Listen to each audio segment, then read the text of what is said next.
Welcome to Unlocking Your Truth, another podcast by Dr. Lesley Phillips.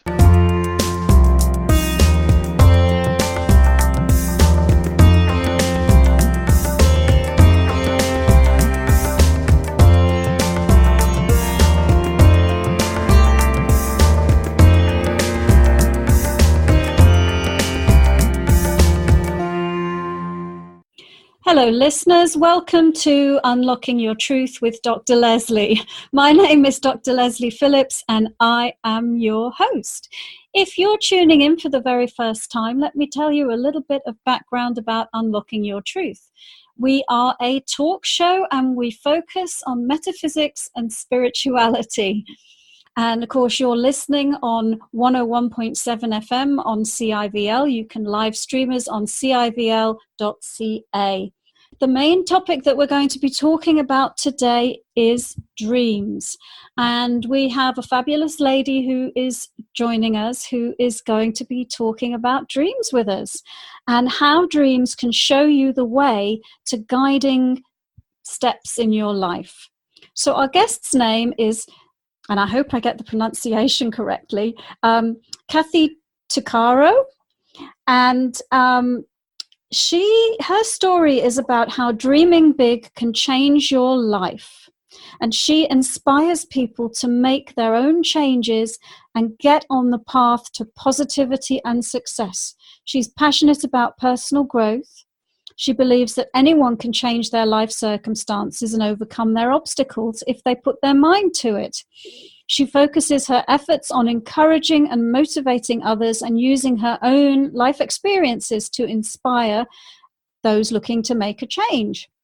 So as well as being a motivational speaker and an author, she was a nurse and she used to work in surgical medical geriatrics.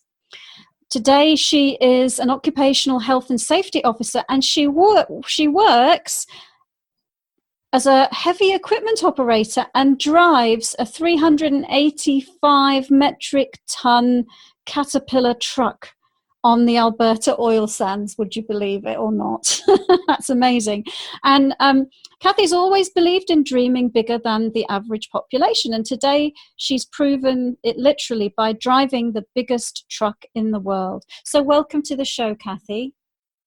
Thank you very much. I'm very happy to be a guest of yours. Yeah, no, it's lovely to have you. And so you've just written a book that's just been released on Amazon, and it's called Dream Big. Perhaps you could tell us a little bit about your book to get us started. Yes, I'm very excited. It's my first book, and the title kind of speaks in itself because given my past I come from a very traumatic past, and to achieve driving a truck that is the biggest truck in the world represents to me that any dream is possible, big or small, especially big. So when you're going to set your mind to something, dream big. And the first day I was actually beside that truck, I couldn't believe I was actually standing there like, oh my gosh, my dreams have come true. So the book itself is about overcoming a lifetime of trauma and abuse that led to dreams of success.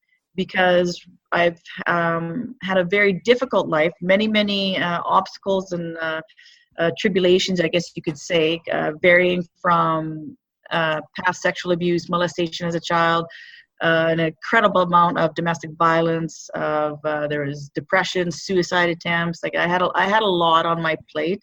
And so for me to actually able to overcome all those and keep dreaming that there is a better tomorrow, that there is something more out there for me, and to push towards my dreams.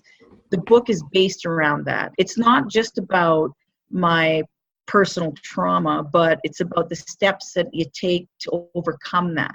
I address issues, and every chapter's got a different topic, such as overcoming fear, loneliness, despair, depression, but also hope, courage, strength, and goal setting, every step that it takes to achieve your dreams.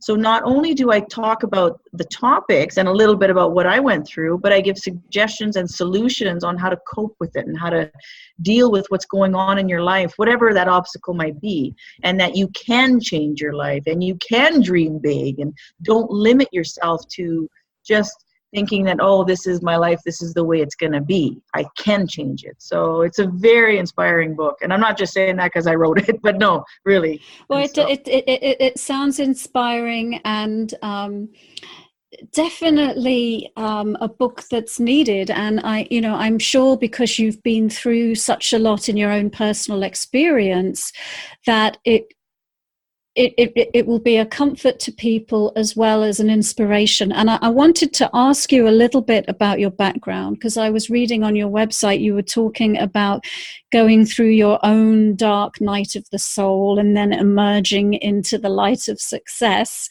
So you alluded to it a little bit, saying that you had a traumatic childhood, but what was your dark night of the soul? What was the rock bottom point, and what were the steps that you took to lift yourself out of it?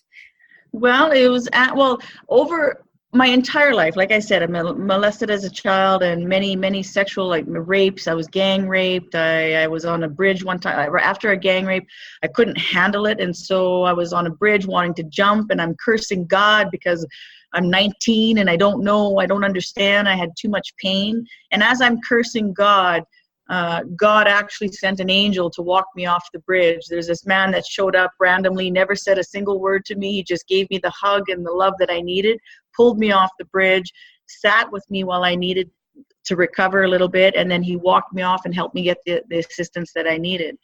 But that wasn't the only dark night of soul. The ultimate, as I go along in my book, because there's been so much trauma, that was only a portion of it.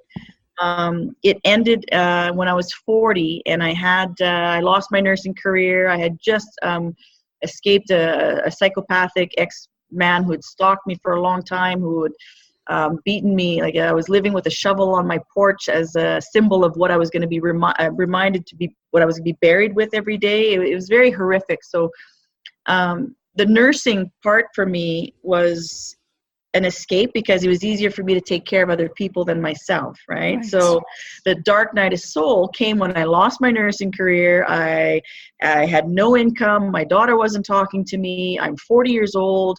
I'm in a dark basement suite, and there's absolutely nothing. I have no hope. I laid there for 3 days on the couch waiting for God to save me out of my own misery, not having the strength to even get up or comb my hair, or no more strength anymore. I just can't go on. Well, on the third day, I'm on my knees and I'm sobbing. And there's a song that's playing on the TV, and it says, "Can you go another round? I will follow you. Can you go another round? I will follow you." And it kept repeating itself. So I'm on my knees, and I actually stopped crying for a minute, and I asked myself, can I go another round? And as I'm asking, I kind of look up, and the basement suite, there was one window, and it was so dark. Like, there was so much, the guy was a hoarder. There was so much garbage out there. There was no light. But through the window, for some magical reason, there was a light that shone through, about the size of a toonie, Canadian dollar. And it struck me in my heart center. And so I'm looking at this light. I'm looking at my heart center, and there's all these pinpoints, these stars twirling, blue, pink, yellow, white, orange, and they're sparkling. And so as it's twirling, the song is playing. Can you go another round? I will follow you. So I'm looking at the light. I'm looking where it is in my heart center. And I said, you'll follow me, hey? So of course I doubt. I get up, I move. This light followed me. It was glued to my heart center. It followed me to the kitchen. It followed me over to the couch. I jumped up and down. The light followed me. And I understood that God is with me, that there's a power greater than myself that will help me again if I try. So I'm on my knees. I surrender in that moment when I recognize that, okay, I don't know what I'm doing. I don't know where I'm going, but I know that there's God or a power greater than myself that's going to help me. And so I said, okay. That's all I said was, okay, I surrender, sure. And in that second, I hear this voice, clear as day, in my left ear saying, Kathy, get up, get up. And I look around and there was nobody. But I get up anyway, I obey, right? And I turn, and at that second, as soon as I got up, there was a knock on the door. And it was the guy who was upstairs who had been gone for 3 days. He came to get me and he says, oh, you know, I had an inner nudge that you weren't doing okay. Do you need help? I'm like, yeah, I do. And in that second, he brought me to a place, to a detox. But it was from there that I found out there was a year-long recovery program for a Christian, a faith-based program, strictly for women, where you step away for a year and you address your issues on boundaries, on codependency, on self-esteem, on anger management, on depression, and you learn all these stuff about yourself. So I took that time off. I took it as a blessing, and I used that time to heal, to address, because I was 40 and I had never, not once, ever talked about the sexual abuse. I had not talked about the violence. I had not talked about anything. So that year, to me, I used that time as almost my own personal monastery, my own personal time, so I could heal and figure out just who Kathy was. And that was priceless to me. That has changed everything. It has. And who did you find out Kathy was? Kathy's an amazing woman. Kathy has an incredible amount of power that I didn't know that I had, because my self-esteem, I was so broken. My chapter 6 in my books, the title is called Bird with a Broken Wing, because that's exactly how I felt. I couldn't fly. I couldn't function. I couldn't, but I knew, even though I couldn't function, I knew there's so much more inside. I've always had this inner light, this power that's meant to shine and to help and to heal and to uplift people. And I just needed to tap into that. And that time away in that women's center is exactly the time I needed to heal and to discover that. And it's been a huge portion of my journey that's been very important. So what did you learn from that time that you now share with other people that you meet who need your help to get out of difficult times that they're in? Well, the biggest thing that I learned was, number one, not to keep secrets. I had so many masks. I had to learn to decipher which mask I was wearing and why I was wearing it. You have to go to the root of the problem. Where did my the low self-esteem, like I was doing I don't know if you ever heard of this, so they do a EMDR, it's electromagnetic EMDR. It's a light, it's an LED treatment. It's called EMDR treatment. It's a fairly new treatment where you follow this red laser light with your eyes and they bring you back through memories. And in that treatment that the psychotherapist, she had brought me back to as far as working with where my unworthiness began. And that brought me back to when I was a toddler being molested. Right. And when she asked me, well, where did, have you ever felt worthy? And I was about to say no, when all of a sudden I remembered my dream when I was 12 years old, my very first spiritual dream, and that changed everything. That dream, I'll share it with you. Jesus had come down with angels on the front of the lawn of this big cathedral. And up until I was 12, let me just backtrack. Up until I was 12, we were going through a lot of trauma, and I didn't know where God was. And I was always looking for God and always saying, where are you? How can you let these horrible things happen in our lives, in our family? And if you love us, how can this happen? And I just didn't understand. So when this dream came, Jesus came down, and I looked at him, and I was kind of miffed. I put my hand on my hip. I'm like, there you are. Where were you? I've been looking for you. So he kind of smiled, and he says, Kathy, come. So I went running down the stairs, but as I'm crossing the street, everyone was frozen in time, and they couldn't move. It was as if like the air was really dark, and I look at Jesus, and I said, well, how come they can't come? These are my friends and my family. And he said, it's not their time, but you're ready, Kathy. Come, my child. So I went to him, and I rose up. And after I remembered that dream, all of a sudden, I had a wave of every single spiritual moment I've had in my life. Through all my hard times, whether it was on that bridge after the gang rape, whether it was through the beatings, whatever. I mean, God has been my ultimate power, my strength that has always, always, always been there. And then I recognized just how worthy I was, that it doesn't matter what man thinks. It has no impact on my life. If God clearly thinks that I'm worthy enough to be alive and still survive, and that clearly there's a mission for me to be here, well, then that is what I'm going to go with. And in that second, my recovery completely changed around. I haven't had a drink of alcohol in 5 years. My life is tremendously different. The way I am, what I teach to other women, like, it's not just, it's basically to figure out the root problem of your self-esteem, where that unworthiness comes from. Yes. Yeah. And it's huge.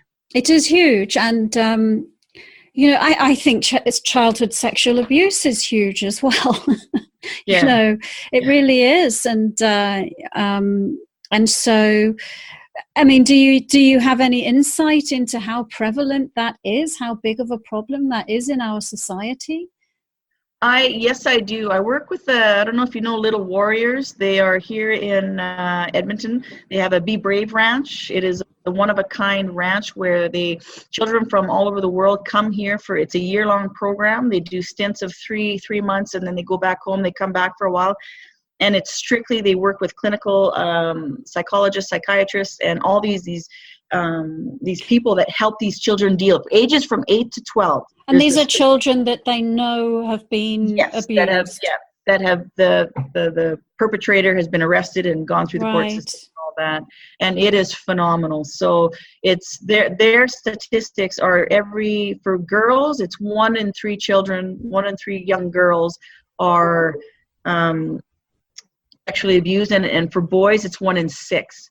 And what they do is phenomenal. So I'm a very big advocate of that, because I mean, not only in my own family, like my sister, my stepfather, his father, and his brother all sexually molested my sister. So it's pretty heavy, right? Yeah. And it's not just here in Canada, because now I travel internationally, and I go, this is my second time I'm going down to Grenada, down in the Caribbean, and half the island, it's the amount of sexual abuse is horrendous. So we're working towards raising awareness and getting the laws changed, and getting people to start changing their mentality and learning to speak out and not keep those secrets. Yeah, so I agree. I mean, it's a global issue, and it is mind-boggling. Oh, it is. How prevalent it is, and it's something that's been going on for centuries and centuries and centuries. It just gets passed down through the generations.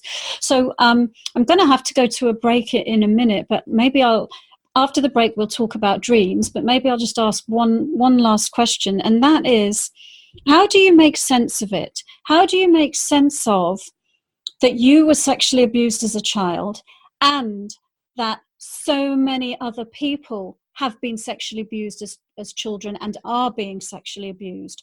How do you take a sort of spiritual perspective on that? What's the purpose? That's a really tough question, because there is no sense in my opinion. There is absolutely no sense. Children are children. It should not be even from the spiritual standpoint, I don't know. I kind of believe in karma and reincarnation and those kinds of things, and things come back. But I really don't know what to say on that one. It's too broad of a subject, and there's so many children that are being sexually abused. I personally don't understand it. All I know is that I believe in today's day that you have to take what is given to you. It's not what is given to you, but is what you're going to create with it, and what you're going to do with it, and how you're going to overcome it. That's going to make your life beautiful. And that is the biggest thing, is how you're going to perceive and deal with it. Thank you. So I'm going to have to go for a break now. Listeners, we've been talking with Kathy Tuccaro. Did I pronounce it correctly? Tuccaro. We've been talking with Kathy Tuccaro, and she's the author of a book called Dream Big. And she's been sharing in this segment of the show something about her background and her origins, and some of the challenges that she has had to overcome. And when we come back after the break, listeners, we're going to talk about dreams and how dreams can help you move forward in your life. And you're listening to Unlocking Your Truth with Dr. Lesley on 101.7 FM on CIVL. Welcome back, listeners. You're listening to Unlocking Your Truth with Dr. Lesley on 101.7 FM on CIVL. And you can live stream us on CIVL. And of course, you can catch the podcast on drlesleyphillips.com. The number in the studio is 604-504-7441, extension 4142. And you can also write to us. Send in your questions to info@drlesleyphillips.com. Well, every week on the show, we have a different theme, a different topic.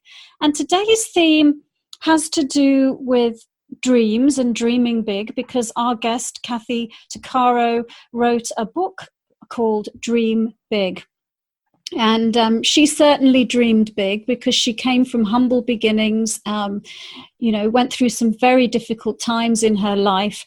And now she drives the biggest truck in the world. So welcome back, Kathy. And now you were telling us about your book in the first segment. And I know that in one of the chapters, you focus on dreams and how you believe that dreams can really be helpful for people.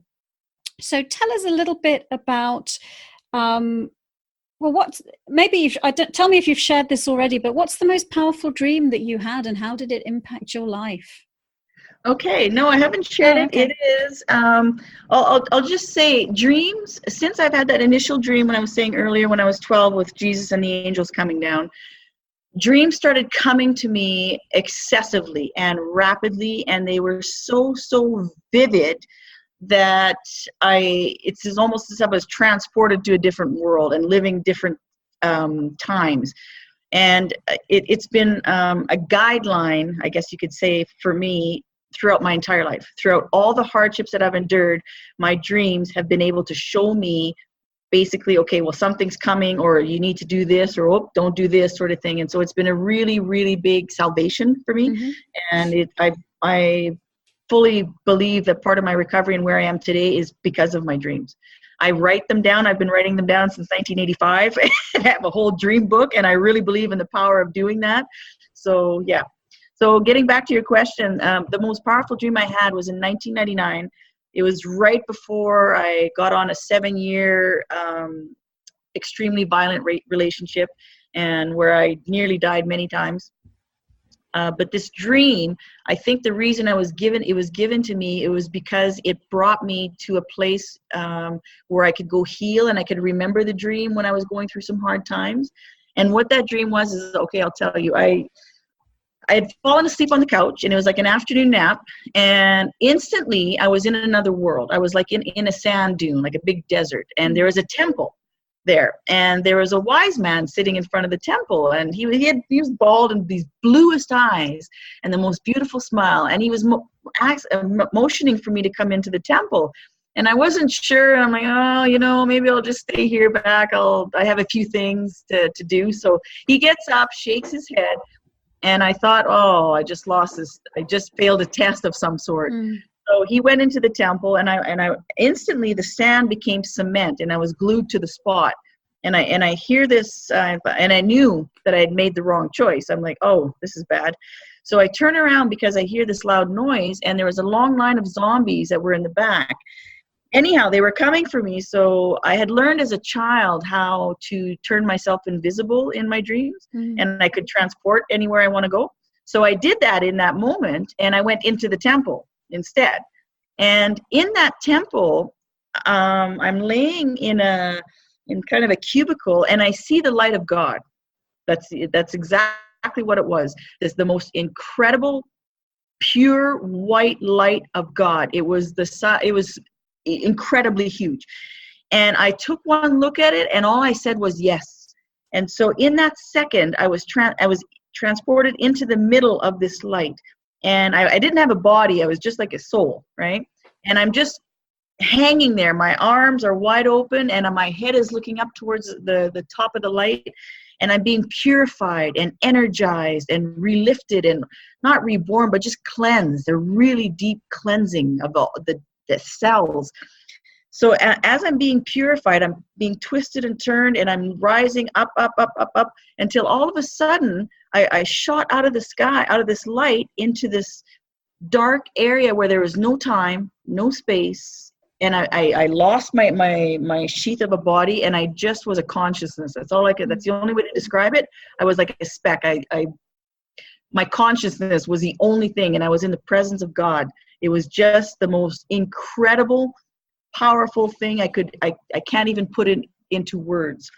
The knowingness of life after death, of there's a place beyond this world where there's life, right? That the physical body is not, this is not it. Right. this is temporary, right?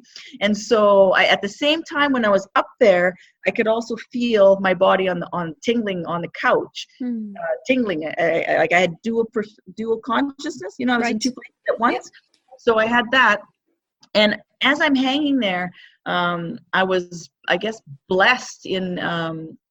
I was given gifts of knowledge, and I can't even.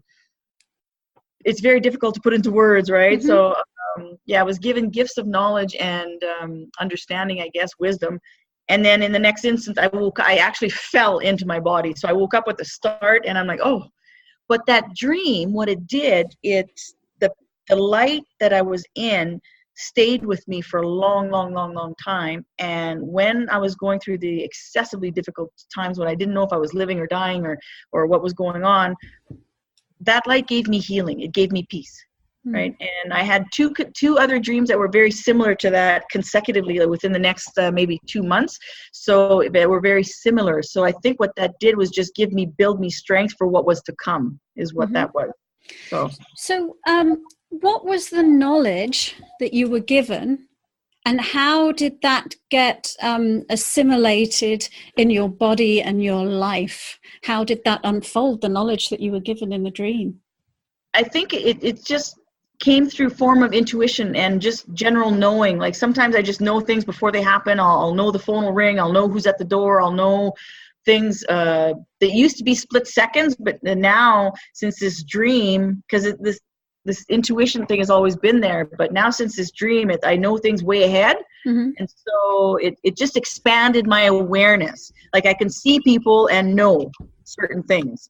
Like I got to a point where I could hear thoughts. Like it just, I don't know, something changed. Something really changed. I'm not the same person since that dream. So how does these experiences that you've had in the dream state, how does that translate to helping other people? Because, I guess if we had a room full of people and we said, who remembers their dreams? Probably most of the people will put their hands up, but there would be some who said, well, I don't even dream. So how do you put this into context for other people and their lives? Well, see, that's kind of, I think it's in an individual matter. Like my husband doesn't remember his dreams at all, once in a blue moon.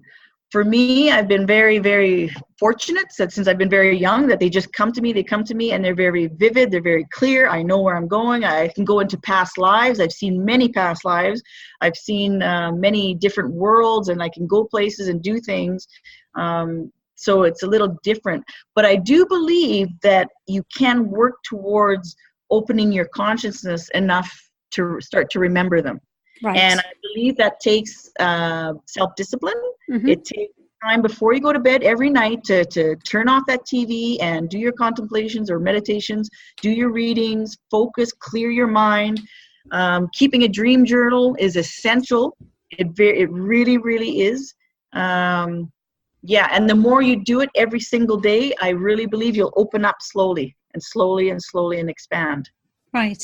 Yeah, I mean, I agree with you. And I think not everybody wants to remember their dreams, but if you do want to, you can set the intention and focus on it, like you say. Yeah. And it is possible because we all do leave the body when we're asleep. It does happen to all of us, even if we're not remembering it, it does.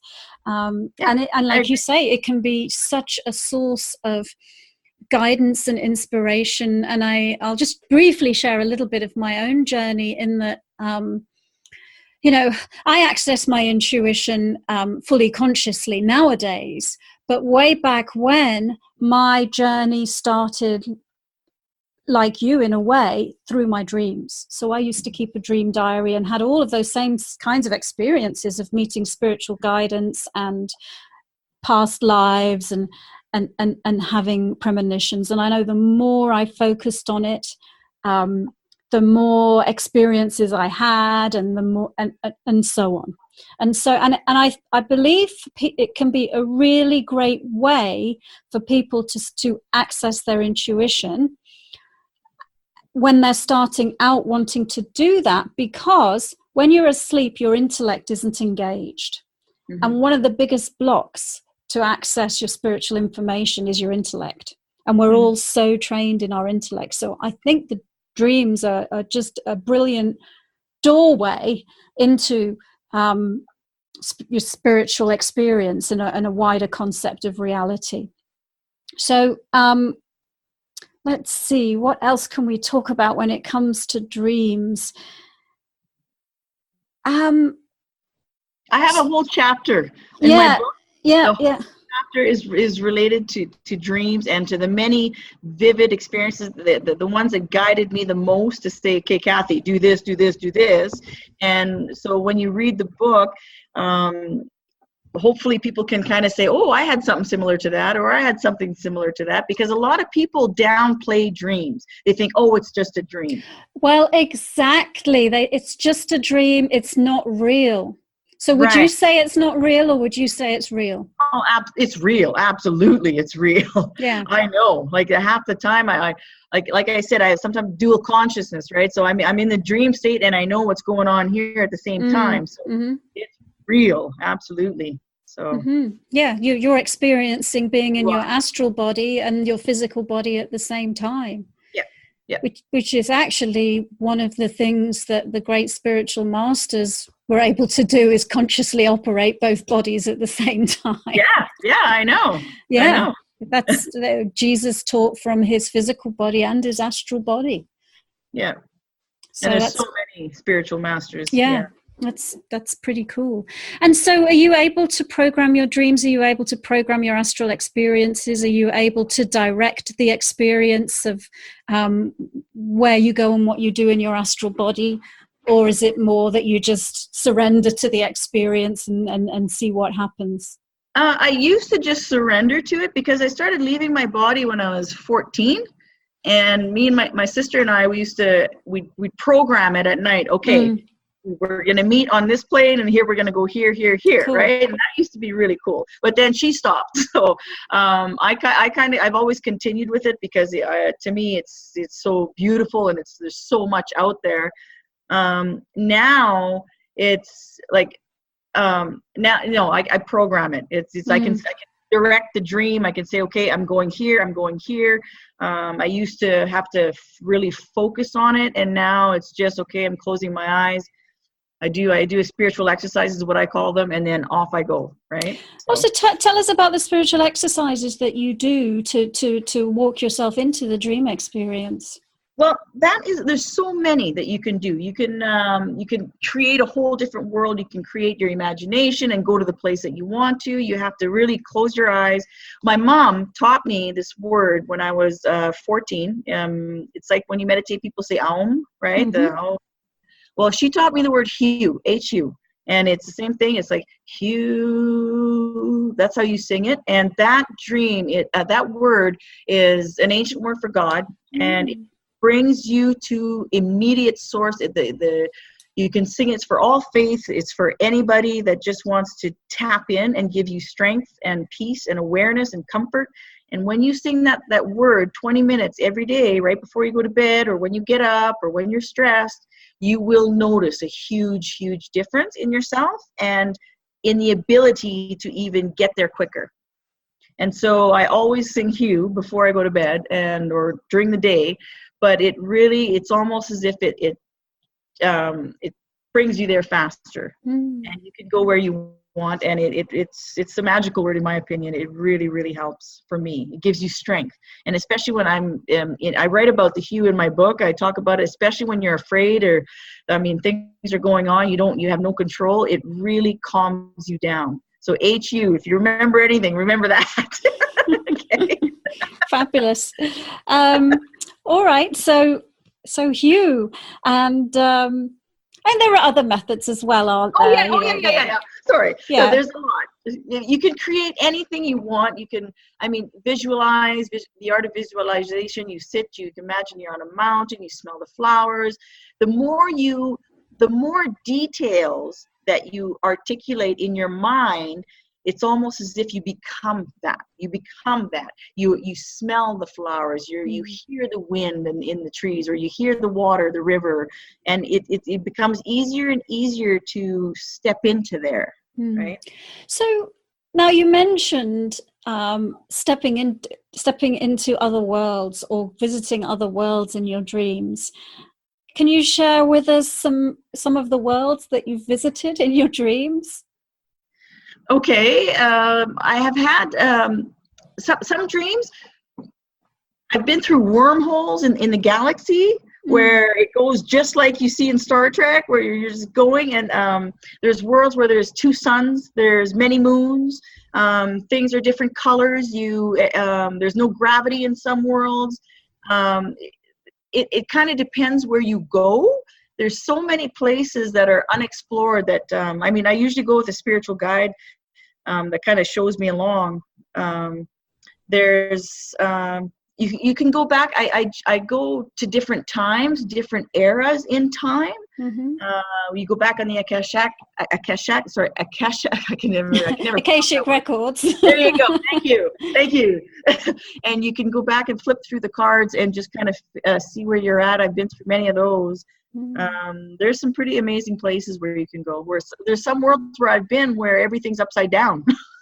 So yeah, it grows upside down. It just kind of depends.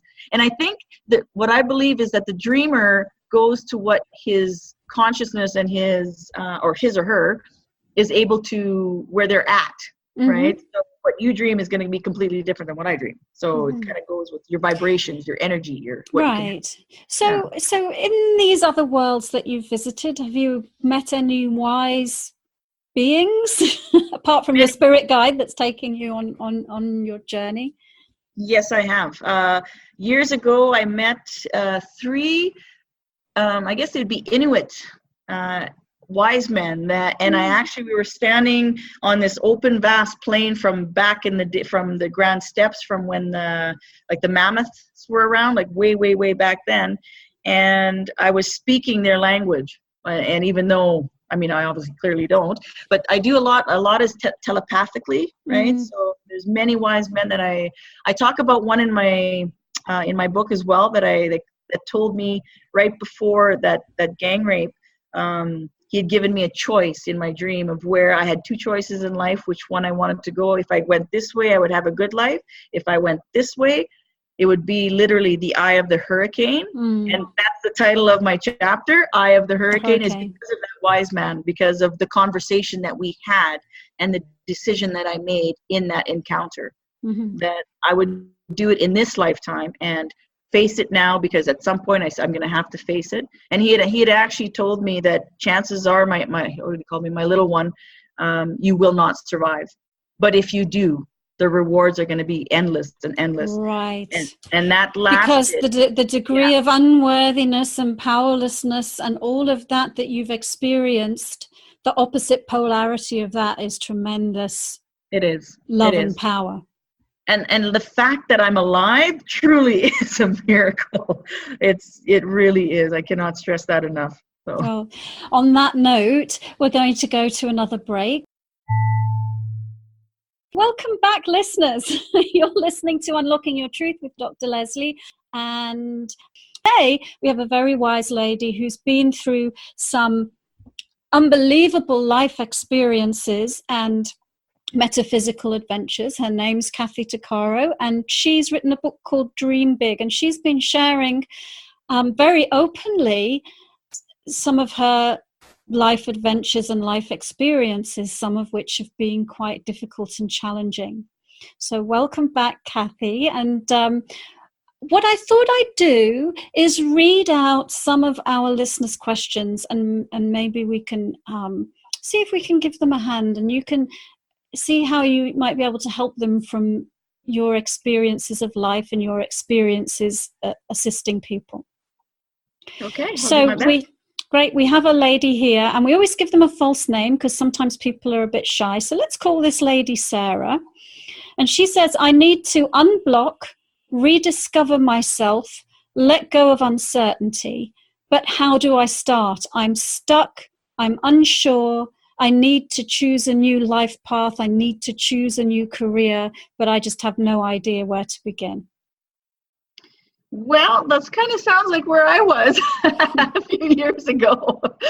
When I left nursing, and I knew I needed a new career, and I was at that same place. I needed to unblock. I needed to let go. I needed to try and figure things out. It started out with writing. Write down. You have to do some self-discovery. What is it that you like? What is it that you don't like? Who are you? Like, you have to ask those questions. Who am I? And dig down at the root of the uncertainties, like we were talking about earlier, whether the feelings of unworthiness, of low self-esteem, of you have to figure out who you really are and where that comes from. So once you start peeling away all these layers and layers of trauma or stuff, sorry, not trauma, stuff, you can start figuring out, okay, well, I like this, I like this, I like this. What I did is I ended up going to a career planning workshop, a 3-day career planning, because I was 42. I mean, how do you start over at that age? I didn't know what I liked. I spent my entire life nursing, so it was really hard. My whole identity was a nurse. So when you strip that away, I had no idea. So that career planning workshop, I'm pretty sure they offer it in every, I don't know where she's from, but if you look online, there's so many resources that you can tap into. And there's aptitude tests, personality tests. There's people that you can orientation career people that help you out. Sorry, I'm French first, so sometimes I search for words. So pardon my English. So that's a good place to start. But really do sit down and write. Figure yourself out and where you need to be, what you like. Definitely. Exactly. I agree. You know, self-discovery. Who are you and who are you now? Because who you used to be might not be who you are now. So don't let yourself be limited by the past. Just like Kathy used to be a nurse and now she drives a big truck. I know. The coolest truck in the world. That's right. You know, and inspires women all over the world by sharing her story. So don't be limited by your past, and don't be limited by how other people see you either. You know what? That's so true. Yeah. You cannot let your past define who you are, and you cannot let other people's opinion of you define who you are. You have to stand in your own truth. You have to figure that out. And that was the hardest thing for me, not looking at anybody else to what they thought of me, of what I think of me as matters, right? Exactly. And that's where I was seeing that this lady has got herself a bit stuck, that there's a bunch of other people in her life, or even historically through her life who've influenced her, who she's wanted to please and live up to their expectations. And you need to let go of all of that and find out how you are when those expectations and those other people aren't in the picture. Exactly. All right, well, let's do another one. So let's call this lady, Sylvia. And she says, what is holding me back from success and abundance in my new business? Well, that's a very open question that requires an intuitive answer, but she gives some additional information which says, I'm Brazilian and I live in Switzerland. So it sounds like she's moved from Brazil to Switzerland and set up a business in Switzerland and is feeling blocked in some way.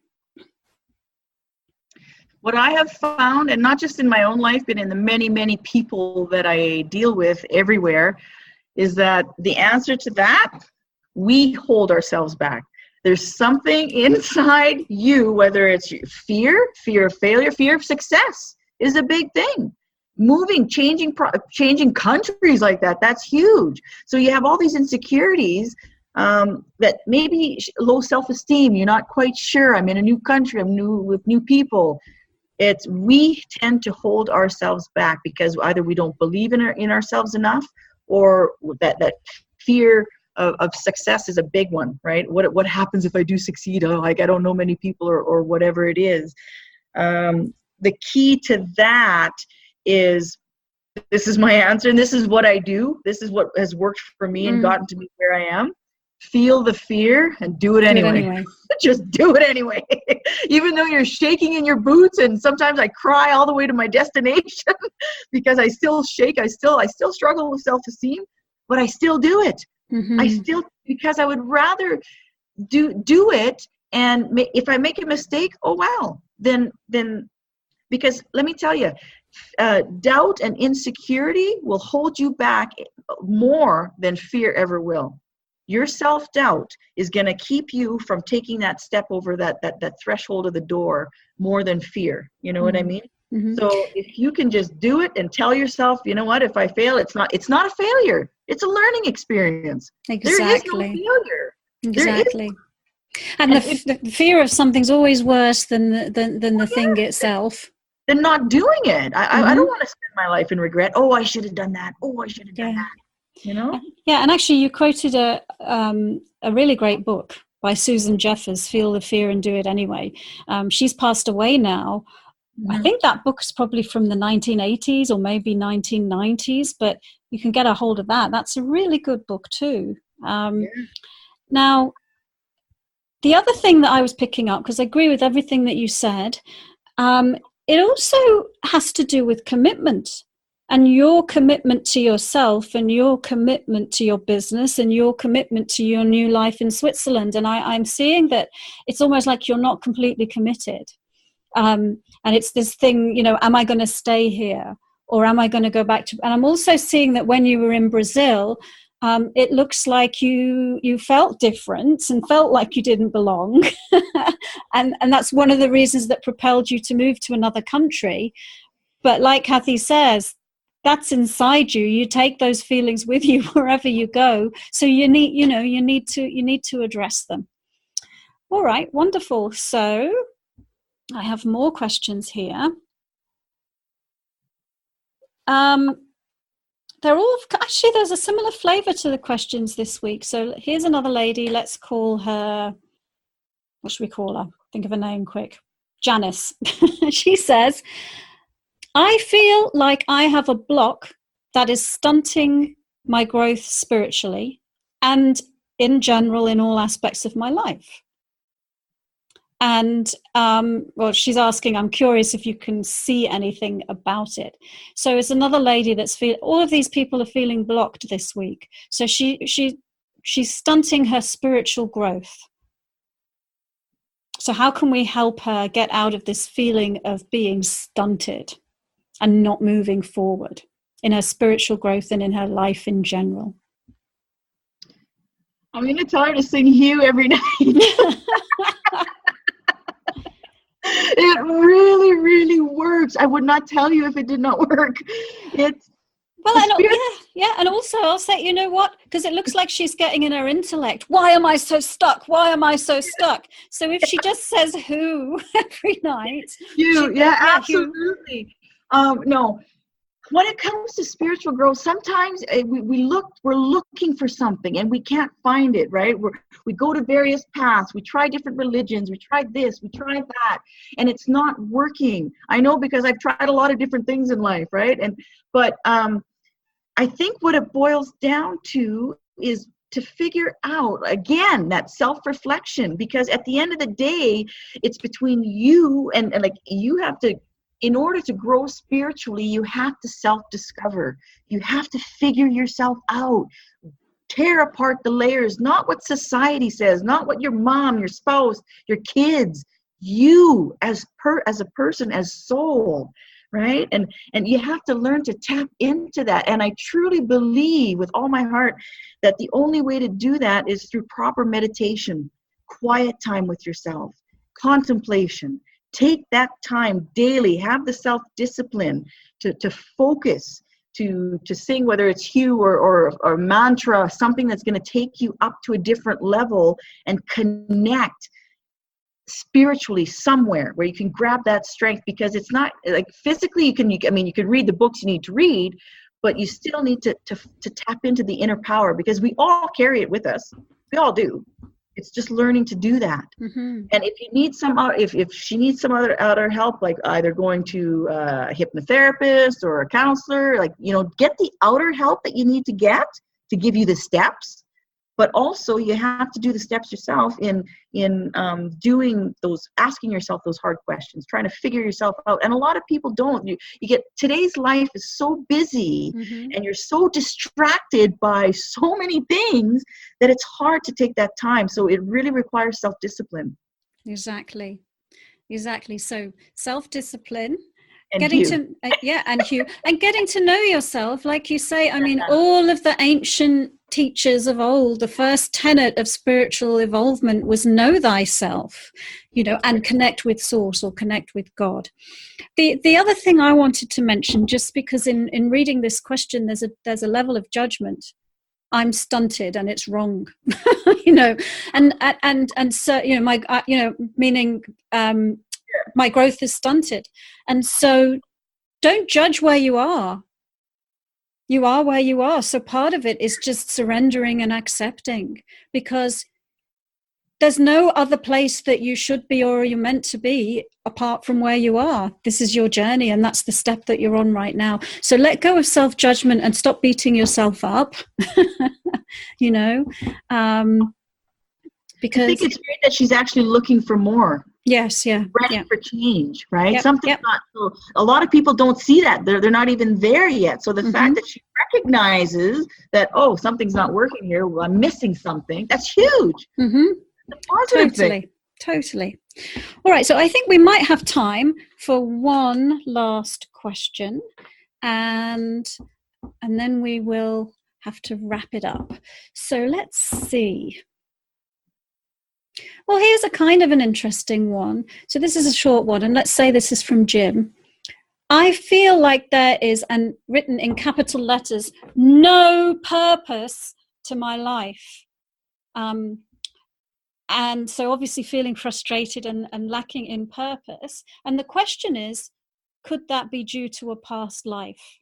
But maybe we can give some assistance in what to do when you feel like there is no purpose to your life. Because you wouldn't be here if there wasn't a purpose to your life. Sounds like a lot of soul searching, not content with where we're at. We're looking for more. We're trying to figure out, okay, there's more to life than this. Like, what is going on, right? And so I see that as a level, a step for growth, a step for change. So if you're searching, maybe sometime it's time to maybe to step out of yourself and figure out, because as long as you sit on the couch, there's not going to be a purpose, right? So maybe try some volunteer work, figure out, okay, well, maybe this is something I want to do. Step out of your comfort zone, because I know for a fact that as long as you sit on the couch and stay doing the same thing in your life, nothing is going to change. Nothing. You have to figure out, you have to make that, you have to decide, okay, this isn't working, what am I going to do? And a lot of times it comes through volunteer work. Finding, by stepping outside of yourself and helping someone else is huge in healing. It's huge in giving service, and it lifts you up, and it connects you with people that are like-minded, that will, maybe that's the person that you needed to connect with that'll guide you to where you need to go, right? But as long as you sit at home, you're not going to meet that person. Yeah, I like that answer. I like that answer for the reasons that you said, but also because in a way life is a series of trial and error. I try this, okay, well I've tried it now and I know I don't like it, so let's try something else. And you're constantly making course adjustments and learning new things about yourself. And the other thing I would just say is, let's see. I mean, I always say there's at least 3 purposes to everyone's life. Purpose that is shared with all humanity as enlightenment, how to be consciously awake and aware in a physical body. And then there's this thing that everyone associates with life purpose, which is what's my gift, or what's my special thing about me that I'm here to be of service for, which is probably what this person means. But every little moment there's a purpose. There's even a purpose to sitting there on the couch thinking I don't have a purpose. Because they're all moments of expansion and questioning, right? So, Yeah. Well, Kathy, unfortunately, we've come to the end of the show. It's been really delightful getting to know you and listening to all your wisdom and all your life experiences. And if our listeners want to know more, if they want to buy your book and they want to find out more about you or connect with you, how can they do that? You can go to amazon.com/author/Kathy Tuccaro, or just type in my name, the book name of the book, Dream Big. It'll come up. My website is kathytuccaro.com, and all my contact information, if people want to email me and talk about whatever they want to talk about, I'm open. I'm gladly respond. I do respond to every email that I get. And there's a video on YouTube. I put a book trailer, so type in my name, Kathy Tuccaro, and there's an 8-minute book trailer, and so it'll give you an idea of what's in the book, about my life story, about a little bit of each chapter. So and it'll give you an inspiration to see. Yeah. So and you'll see the truck. You'll see my truck. Great. Well, wonderful. And thank you once again. Thank you so much for being on the show. And listeners, you've been listening to Unlocking Your Truth with Dr. Lesley. We're on every Tuesday from 7 to 8 p.m. PST on 101.7 FM.